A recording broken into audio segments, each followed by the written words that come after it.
Hello friends, नींद ना आना एक काफ़ी कॉमन प्रॉब्लम है। इसमें लोग दवाई लेना ज़रूर चाहते हैं, लेकिन दवा लेने में सबको सबसे ज़्यादा हेजिटेशन ये रहता है कि दवा लेने के बाद आदत तो नहीं पड़ जाएगी, दवा कंटिन्यूस लाइफ टाइम लेनी तो नहीं पड़ेगी, और यदि दवा लेनी पड़ती है तो उससे क्या इश्यूज़ हो सकते हैं। इसको आज हम डिस्कस करेंगे। कौन कौन सी दवाएँ अवेलेबल है इनसोम्निया यानी नींद ना आने वाली प्रॉब्लम के लिए, इसको डिस्कस करेंगे क्योंकि ये काफ़ी कॉमन प्रॉब्लम है। काफ़ी लोग को नींद ना आने का समस्या होता है। क्या चीज़ें कर सकते हैं जिससे नींद ना आने का प्रॉब्लम में सुधार हो, इस पर ऑलरेडी हमने काफ़ी वीडियोस किए, पर आज हम बेसिकली सिर्फ डिस्कस करेंगे कि दवाइयाँ क्या अवेलेबल है और उनके क्या फ़ायदे नुकसान हैं, किन दवाई कहाँ पे एक्ट करती है और किससे क्या आदत पड़ने का चांसेस है, इस पर डिस्कशन करेंगे। टॉपिक पर जाने से पहले जो लोग हमारे चैनल पर नए हैं उन्हें रिक्वेस्ट करूँगा कि चैनल को सब्सक्राइब करें, वीडियोज़ को लाइक और शेयर करें। सबसे ज़्यादा कॉमनली यूज़ होती है बेंजोडाइज़ेपिन ड्रग्स, जिसे हिप्नोटिक मेडिसिन बोलते हैं, नींद लाने के लिए यूज़ होता है। बेंजोडाइज़ेपिन जैसे डाइज़ेपैम, लोराज़ेपैम, टिमाज़ेपम, अल्प्राज़ोलम, ये सारी जो मेडिसिन है वो कॉमनली नींद के लिए यूज़ होता है। ये शॉर्ट टर्म रिलीफ के लिए दिया जाता है, लेकिन हाँ, इसमें लोगों को आदत पड़ने का चांस रहता है।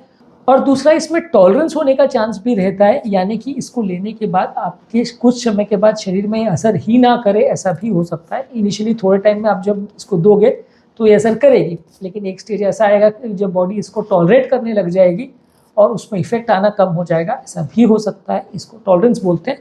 तो बेंजोडाइज़ेपिन सबसे कॉमन यूज़ होने वाली मेडिसिन है, लेकिन हाँ, इसमें थोड़ा सा ही चांस रहता है कि दवा आदत भी डाल दे और थोड़े टाइम के बाद असर कम करना चालू कर दे, ऐसा भी हो सकता है। इसके अलावा एक नॉन बेंजोडाइज़ेपिन हिप्नोटिक का ग्रुप आता है। ये बेसिकली नींद आए या लग जाए इसके लिए शॉर्ट ड्यूरेशन की मेडिसिन होती है। इसमें यूजुअली उतना आदत नहीं लगता है, उतना टॉलरेंस डेवलप नहीं होता है, लेकिन ये उतना ज़्यादा स्ट्रॉन्ग भी नहीं होती मेडिसिन, तो ये भी काफ़ी कॉमनली यूज़ होता है। इसमें ज़ोलपीडेम, एज़िपिलोन और ज़ैलेपिलोन ये मेडिसिन आती हैं। ये मेडिसिन जो है, इसमें ज़ोलपीडेम ही ज़्यादा कॉमनली मार्केट में अवेलेबल है।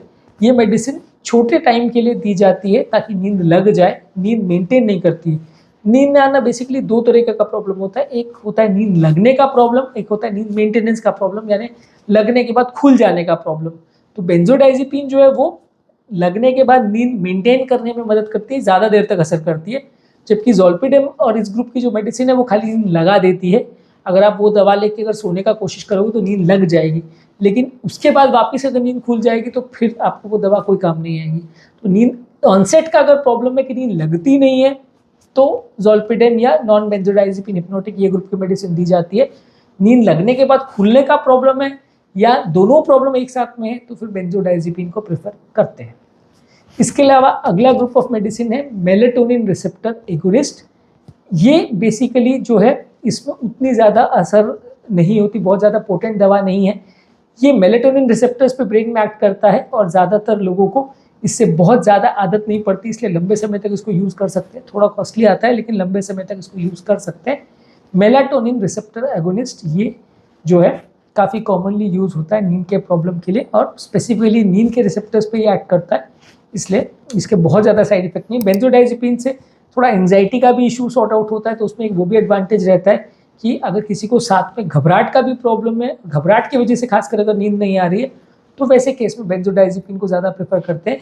जबकि मेलेटोनिन रिसेप्टर्स और नॉन बेंजोडाइज़ेपिन हिप्नोटिक्स जो है, ज़ोलपीडेम, वो घबराहट पे उतना काम नहीं करती, वो खाली नींद के लिए ही असर करती है। तो सिलेक्शन मेडिसिन का जो है वो कई फैक्टर्स पर डिपेंड करता है, सिर्फ एक चीज़ को ध्यान में रख के सिलेक्ट नहीं करते, मल्टीपल चीज़ को दिमाग में रखना पड़ता है। इसके अलावा एक ओरेक्सिन रिसेप्टर एंटागोनिस्ट आता है। ये ब्रेन के ओरेक्सिन रिसेप्टर जो नॉर्मली व्यक्ति को जगा करके रखते हैं, ये रिसेप्टर को बंद करता है इसका काम को, और इससे नींद आती है। तो ये लोगों को अगर नींद आने का प्रॉब्लम है तो उसमें भी इसको यूज़ करते हैं, और ये दवा स्लीप मेंटेनेंस में भी काम आती है, यानी कि नींद लगने के बाद अगर बार बार नींद खुल भी रही है तो उसमें भी ये मदद करता है। इसके अलावा एंटी डिप्रेसेंट मेडिसिन को भी यूज़ किया जाता है। इसमें डॉक्सेपिन या SSRI selective serotonin receptor antagonist जो है, ये जो मेडिसिन है इनको भी काफ़ी यूज़ किया जाता है। ये डिप्रेशन वाले पेशेंट्स में सीडेशन के लिए यूज़ किया जाता है। मान लीजिए किसी को नींद का भी प्रॉब्लम है, डिप्रेशन का भी प्रॉब्लम है, तो ये ग्रुप की मेडिसिन को यूज़ किया जाता है, जो डिप्रेशन भी कम करेगा और नींद के प्रॉब्लम में भी मदद करेगा। इसके अलावा एंटी हिस्टामिनिक मेडिसिन है जो डाइफेनहाइड्रामिन है जैसे बेनाड्रिल वगैरह, कॉफ सिरप वगैरह आती है, या इस तरह की जो ग्रुप की मेडिसिन है सेट्रिजिन वगैरह, ये वैसे तो सर्दी जुकाम के लिए दी जाती है, लेकिन इससे भी नींद आता है क्योंकि ये एंटीहिस्टामिनिक ब्रेन में जो रिसेप्टर्स है उस पर एक्ट करती है, हिस्टामिन रिसेप्टर्स पे, और इससे थोड़ा सेडेशन होता है। ये बहुत स्ट्रॉन्ग नींद की दवा नहीं है। हाँ, नींद आने के लिए इसको यूज़ कर सकते हैं, अगर किसको सर्दी जुकाम वगैरह है, साथ में अगर नींद का भी प्रॉब्लम है तो इसको प्रेफर कर सकते हैं। हालांकि ये नींद की दवा पर्टिकुलर नहीं है, मेनली सर्दी जुकाम की दवा है। इसके अलावा आप अलग अलग दवाइयों के कॉम्बिनेशन यूज़ कर सकते हो, जैसे बेंजोडाइजिपिन और एंटीहिस्टामिनिक का कॉम्बिनेशन यूज़ किया, या ज़ोलपीडेम का कॉम्बिनेशन यूज़ किया, या एक्सटेंडेड रिलीज मेलेटोनिन का कॉम्बिनेशन यूज़ किया। इस तरह के आप कॉम्बिनेशंस को यूज़ कर सकते हो, इससे भी नींद का प्रॉब्लम थोड़ा बेटर हो सकता है। इसके अलावा कुछ हर्बल और डाइटरी सप्लीमेंट आते हैं, जैसे वेलेरियन, मेलेटोनिन और शैमोमाइल। ये चीज़ों को आप हर्ब के फॉर्म में भी डायरेक्टली कई लोग लेते हैं, और इससे भी नींद का इफेक्ट बेटर होता है। डायरेक्टली इनको हर्ब के शॉप से आप ले सकते हैं, हर्बल शॉप्स में अवेलेबल है, और वहाँ पे आप इसको प्रयोग कर सकते हैं। इससे नींद आने का थोड़ा इफेक्ट बेटर होता है। हालांकि ये मेडिसिन के कंपैरिजन में बिल्कुल साइड इफेक्ट इसमें नहीं होगा, और टॉलरेंस नहीं होगा, या इसमें लॉन्ग टर्म प्रॉब्लम्स कुछ नहीं होगी, ऐसा नहीं है कोई डेटा अवेलेबल। ये भी लॉन्ग टर्म में आपको आदत डाल सकती है, पर हाँ ये है कि अगर कोई टैबलेट्स नहीं लेना चाहे, हर्ब्स लेना चाहे, तो ये भी अच्छा काम करती है। इसमें खासकर जो हर्ब्स आपको शैमोमाइल है, मेलेटोनिन है, ये उतनी स्ट्रॉन्ग तो नहीं होती, लेकिन कुछ हद तक असर कर सकती है। डायरेक्ट अगर आप टैबलेट लेते हैं तो वो छोटे डोज में ज़्यादा असर करेगी, हर्ब्स अगर लेते तो ज़्यादा डोज में कम असर करेगी, क्योंकि उसमें वो तत्व उतना कॉन्सेंट्रेटेड फॉर्म में नहीं होता, तो वो खाने में टेस्ट वगैरह का भी थोड़ा इशू आ सकता है, और असर का भी थोड़ा इशू आ सकता है। हालांकि अपना अपना चॉइस है, कोई उस तरह से भी लेना चाहे तो ले सकता है। तो आज के टॉपिक में हमने बात करी नींद का प्रॉब्लम अगर किसी व्यक्ति को है तो कौन कौन सी दवाएं उसके लिए अवेलेबल है, क्या क्या ऑप्शन उसके पास अवेलेबल है, उस बारे में। उम्मीद करूँगा कि आपको एक बेसिक आइडिया हो गया होगा कि कौन सी दवाएं अवेलेबल है और किस पर्टिकुलर कंडीशन में क्या दवा को प्रेफर करते हैं।